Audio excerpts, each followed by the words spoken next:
play, so always a good choice to have a regular. And I guess they're hoping that they can maybe persuade him to stay for many years to come by giving him the armband.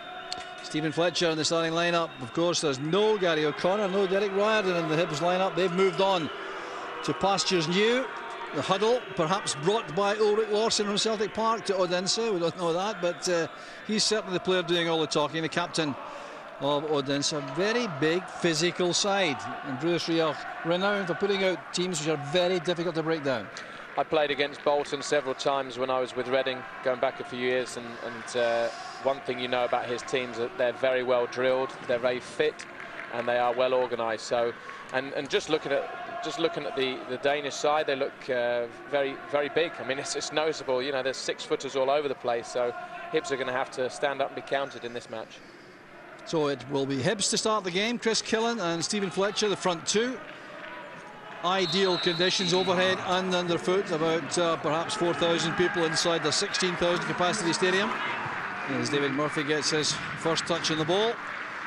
Chris Hogg at centre back beside Rob Jones, trying to form a new partnership there. Stephen Whittaker back at right back. Played a number of matches last season on the wide right side of midfield.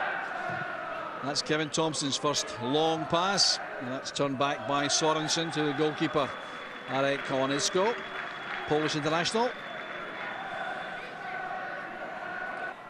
Thompson well tackled there by Gran. Tim ahead. This is good support play, and the tackle on the edge of the area by Murphy. That's a penalty kick.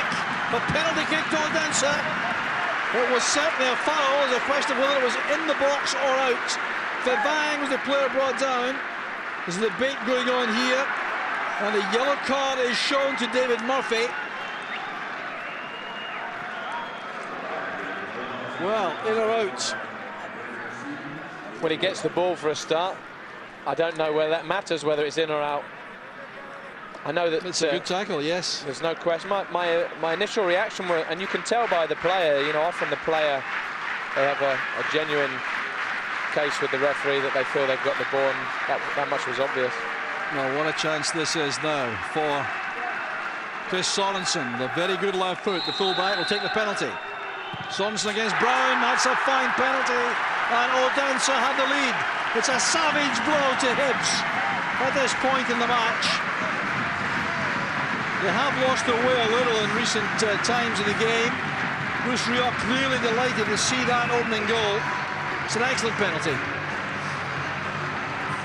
Yeah, it is hit with a lot of pace and low. I think he might have got just a fingertip to it, but enough pace on the ball to go in. You always feel disappointed because I think it was a genuinely good tackle. Some people might argue it was a tackle from behind, but I can't help thinking that if it was a foul, if the referee thought it was a foul, surely it's a red card. He's clean through on goal.